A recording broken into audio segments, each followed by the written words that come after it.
And welcome back to my channel Sarit Sarkar blogs. আশা করি সবাই খুব ভালো আছো, সুস্থ আছো। আমি অনেক অনেক ভালো আছি। তো আজকে ভিডিওটা অনেক অনেক লেটে শুরু করছি। এখন আমার লাঞ্চ হয়ে গেছে, লাঞ্চের পর থেকে শুরু করছি। তো আর একটা ফ্রেশ ব্লগে তোমাদের সবাইকে স্বাগত। আর আজকে সকাল থেকে প্রচন্ড দেরি হয়ে গেছে ব্লগটা আপলোড করতে। জাস্ট কিছুক্ষণ আগে আপলোড করে শিডিউল করে দিলাম, তারপরে স্নান করলাম। তার কারণ সকালবেলা না গায়ের মধ্যে একটু জ্বর জ্বর লাগছিল, সেই জন্য আর স্নান টান করিনি। পরে বেলায় স্নান করলাম আর এখন লাঞ্চ করে নিলাম। লাঞ্চ টাঞ্চ করে ভাবলাম এখন থেকে ভিডিওটা শুরু করি। তো সঞ্জু তো ওয়ার্কআউট করে চলে গেছে। আর আজকে আমাদের না গঙ্গার ঘাটে যাওয়ার একটু ঘুরতে যাওয়ার প্ল্যানিং ছিল। তো সাডেনলি ওটা পোস্টপোন হয়েছে, কারণ যেহেতু আজকে ইতু পুজো, সেই জন্য ওর মার সাথে ওর একটু থাকতে হবে, ব্যস্ত থাকবে, সেই জন্য আজকে হবে না। তো কালকে আমাদের ঠিক হয়েছে, প্ল্যানিং হয়েছে তো কি কালকে আমরা যাব। এখন অবধি সেরকমই প্ল্যানিং আছে। আর বৃহস্পতিবার আমরা আরেকটা জায়গায় যাচ্ছি। তো সেটা এখন সারপ্রাইজ থাকলো তোমাদের জন্য। তো গেলে পরে তোমরা দেখতে পাবে। যদি সেখানে ভিডিও করা অ্যালাউড থাকে তো অবশ্যই দেখাবো, আর না হলে স্টিল ফটো তোমাদের সাথে ইনস্টাগ্রামে শেয়ার করবো, অবশ্যই তোমরা দেখে নিও। তো এই হলো ব্যাপার। তো চলো এখন একটু রেস্ট করব। আর হাত অনেক শুকিয়ে গেছে, দেখতেই পাচ্ছ পুরো শুকিয়ে গেছে। আর ভিতরটা কাঁচা আছে এখনো, তার কারণে একটু টান টান লাগছে। তো অনেকটাই রিকভারি করেছে তাড়াতাড়ি, যেহেতু অ্যান্টিবায়োটিকটা খেয়েছি, সেই জন্য জলটাও খেতে হচ্ছে বেশি করে। আর ডান হাতে শোল্ডারের এই ডেলটয়েডে একটু ব্যথা আছে, তো এটাকে আস্তে আস্তে রিকভার করতে হবে। আর এদিকে আমার অশ্বিনী হেয়ার অয়েল এখানে আমি ইয়েতে দিয়েছি, রোদে দিয়েছি, তার কারণ পুরো জমে গেছে। তার কারণ এটার মধ্যে যেহেতু নারকেল তেলের একটা ভাগ রয়েছে, সেই জন্য এটা জমে যায়। এই হলো ব্যাপার। আর এদিকে দেখো হাঁসের ডিম এনে রাখা হয়েছে, কালকে বাবা নিয়ে এসছে। কালকে শীতকালে তো হাঁসের ডিম দারুণ লাগে, সেই লাগে খেতে। তো চলো আবার বিকেলবেলা উঠে তোমাদের সাথে কথা বলছি। এদিকে মায়েরও খাওয়া দাওয়া হয়ে গেছে। তো চলো পরে আবার কথা হচ্ছে। A few moments later. তো আমি রেস্ট নিয়ে উঠে পড়েছি কিছুক্ষণ আগেই। তার কারণ হচ্ছে গিয়ে প্রচন্ড ঘুমাচ্ছি, ভালোভাবে ঘুমাচ্ছিলাম আর কি। আর এই জাস্ট এই কটসুলের গেঞ্জিটা পরে নিলাম, তার কারণ প্রচন্ড শীত করছে উঠে। আর এখন যাব উপরে সন্ধ্যাটা দেবো, তার কারণ অনেকটাই সন্ধ্যে অন্ধকার হয়ে গেছে আর কি। খেয়াল ছিল না, ঘুমাতে ঘুমাতে ঘুমিয়েই পড়েছি। আর মাও ডাকেনি, জানে শরীরটা উইক রয়েছে বলে, সেই জন্য ডাকেনি। তো ঘুমিয়েই পড়েছি। তো একটু দেরি হয়ে গেল, অন্ধকার হয়ে এসছে। তো এই হলো ব্যাপার। আর এখন যাবো উপরের দিকে। তো চলো আবার তোমাদের সাথে কথা হচ্ছে।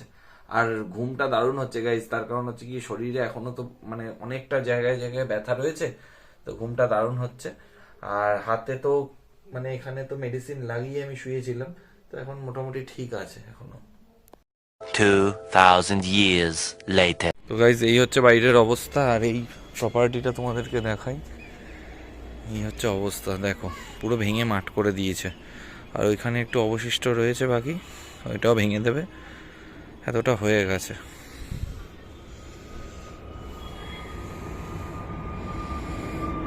অবস্থা। তো চলো আমি আমার সন্ধ্যেটা দেবো। আর বাইরে কি সুন্দর লাগছে দেখো আকাশটা।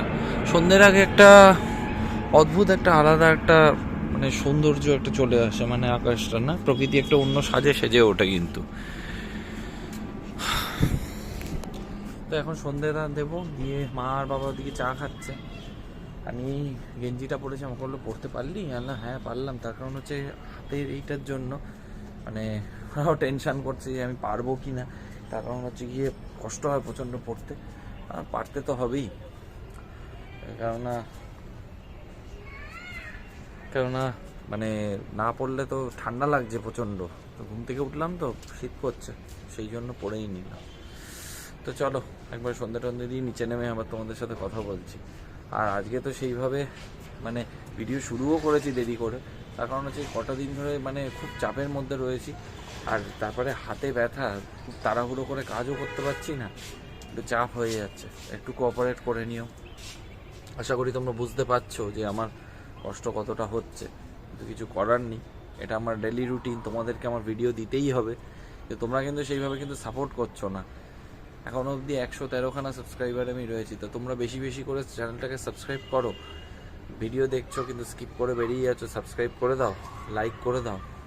তো আমি সন্ধ্যা টন্ধে দিয়ে সব কমপ্লিট করে চলে আসলাম এই জাস্ট। আর বাবা হাটের থেকে বাজার টাজার সবজি বাজার করে এনেছে, তার কারণ আমি এখন যেতে পারছি না। তার কারণ হচ্ছে গিয়ে আমার হাতে যেহেতু ব্যথা, প্রচন্ড ব্যথা এখনো, তো সেই জন্য আমি যেতে পারছি না। তো বাবার একটু কষ্ট হয়ে যাচ্ছে বুঝতে পারছি, কারণ বাবার মানে বাবারও শরীরটা ভালো না খুব একটা। তো সেই জন্য আমি চেষ্টা করছি ইয়ে করার, মানে আমারও খারাপ লাগছে যে আমি যেতে পারছি না, কারণ আমার যা বাবা বলছে তোর যাওয়ার দরকার নেই, আমি পারবো। কারণ বাবা এখনো যথেষ্ট স্ট্রং আছে, বাবা মানে পারে এখনো আর কি। মানে অন্য সবার থেকে বলবো, মানে আরো অনেক মানুষ আছে তাদের থেকে, মানে বাবাদের এজের যারা আছে তাদের থেকে বাবা বলতেই নেই, ঠাকুরের আশীর্বাদে আর তোমাদের ভালোবাসা বাবা এখনো পর্যন্ত মানে যথেষ্ট স্ট্রং আছে, যথেষ্ট পারে মানে এফর্ট দিয়ে কাজ করতে। তো যাই হোক, আর কি করা যাবে, মানে এটা তো একটা অ্যাক্সিডেন্ট ছিল, এটা সাডেনলি একটা হয়ে গেছে, এরকম একটা ইনসিডেন্ট হয়ে গেছে। মানে কিছু তো একটা মানে প্রবলেম হয়েছিল যে মানে ইয়েতে, তো কি আর করা যাবে, কিছু তো এখানে সত্যি মানে আমার খুব খারাপ লাগছে। একটা স্মুথলি বাইক রাইড করছিলাম, একটা মানে বাইক রাইড করতে করতে একটা, আমি যখন বাইক রাইড করি না তখন আমি ফুল কনসেন্ট্রেশনের সাথে বাইকটা রাইড করি, মানে আমার তখন অন্যদিকে কোনো খেয়াল থাকে না। আমার যে নিজের একটা বাড়ি আছে, নিজের ফ্যামিলি আছে, আমি কোনো দিকে ধ্যান দিই না, আমার কনসেন্ট্রেশন থাকে শুধু রাস্তার দিকে, আমি রোড আর বাইকের সাথে আমি কানেক্টেড থাকি, ঠিক আছে। আর এটাই করা উচিত প্রত্যেকেরই, তার কারণ হচ্ছে রাইডিং এর সময় তোমার সমস্ত চিন্তা ভাবনা কোনো কিছু, তুমি সবকিছুকে পিছনে ফেলে দাও, পিছনে ফেলে দিয়ে তুমি শুধু রাইডটাকে এনজয় করো, রাইডিংটাকে এনজয় করো, তবেই তুমি রাইডিং এর আলটিমেট আনন্দটা পাবে। কিন্তু হট করে সামনে যে ওরকম একটা কিছু হয়ে যাবে সেটা তো ভাবতে পারিনি, আর সেই কারণে মানে এরকম একটা ঘটনা ঘটে গেল।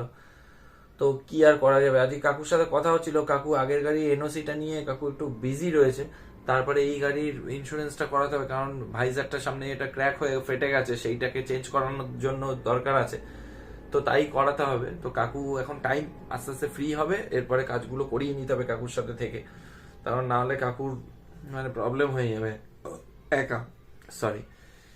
এই হলো ব্যাপার। আর ইনস্টাগ্রামে কিন্তু আমায় ফলো করতে ভুলো না, তোমরা বেশি করে ফলো করো ইনস্টাগ্রামে, শরীদ_সরকার, লিঙ্ক ডেসক্রিপশনে দেওয়া আছে, ওখান থেকে তোমরা ফলো করে নাও।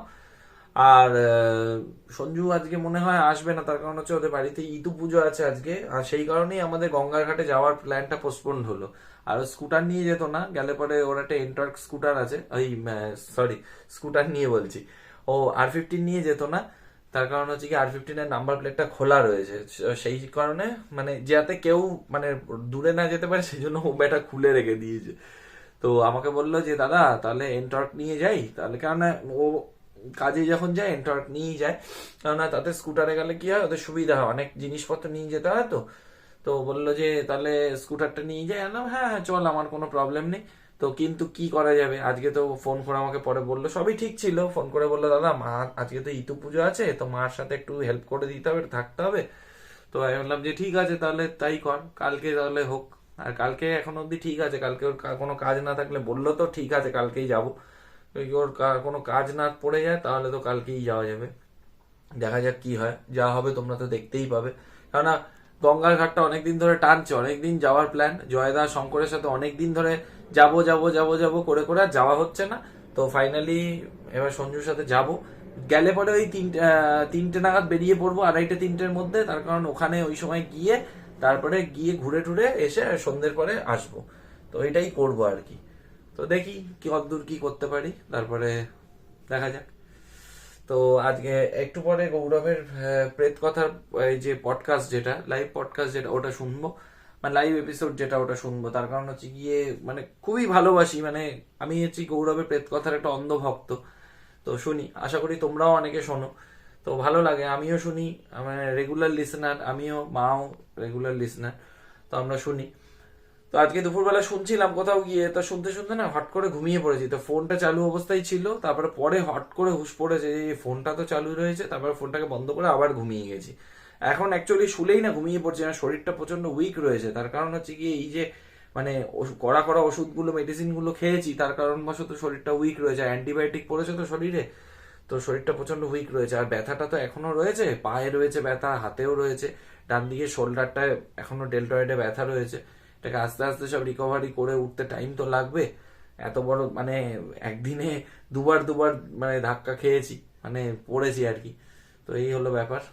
তো কি আর করা যাবে, কিছু তো করার নেই, হয়তো এটাই আমার ইয়েতে ছিল, ডেস্টিনিতে ছিল, হয়তো আরো বেশি কিছু হতে পারতো, তো অল্পের উপর দিয়ে গেল। তো একটা কথাই বলবো, সবসময় সৎ থেকেছি, সৎ থাকবো অলওয়েজ। তার জন্য যদি মানে কষ্ট করতে হয় করব, তার কারণ হচ্ছে আলটিমেট সবার জীবনে সবসময় সুখটা বরাদ্দ থাকে না, কিন্তু এখনকার দিনে একটা জিনিস দেখছি, যারা লোকের ক্ষতি করে, যারা তোমার ক্ষতি করবে, যারা তোমার সাথে বেইমানি করবে, তারাই ভালো থাকেন। কিন্তু সেটা কতদিন, বেশি হলে 5 বছর 10 বছর, তারপরে কিন্তু তার কর্মফল তাকে পেতে হবে। তো যে যা করবে তার ফল, আমি কর্মে প্রচন্ড বিশ্বাসী, কর্মফলে, কারণ যে যা করবে তার কর্মফল তাকে এই জীবনেই ভোগ করে যেতে হবে। তো যাই হোক, আর কিছু বলার নেই, যে যেরকম যার যেরকম চরিত্র ক্যারেক্টার সে তো সেরকম করবেই। তো আজকের ভিডিওটা একদমই ছোট হবে গাইজ, আর ভিডিওটা আর বড় করবো না। এই অবধি যদি ভিডিওটা দেখে থাকো, মেক শিওর ভালো লেগেছে। ভালো লাগলে কি করতে হবে, একটা লাইক করে দিতে হবে, কমেন্ট করে জানাবে কিরকম লাগলো, বন্ধুদের সাথে অনেক অনেক শেয়ার করো। আর সবশেষে চ্যানেলটাকে ছেড়ে যাওয়ার আগে, চ্যানেলে যদি নতুন হয়ে থাকো তো চ্যানেলটাকে সাবস্ক্রাইব করে পাশে থাকা বেল আইকনটাকে ক্লিক করো, অল নোটিফিকেশনটা অন করে রাখো, যাতে ভিডিও আপলোড হলে সবার আগে নোটিফিকেশনটা তোমাদের কাছে পৌঁছায়। তো চলো গাইজ, দেখা হচ্ছে পরবর্তী ভিডিওতে। টাটা।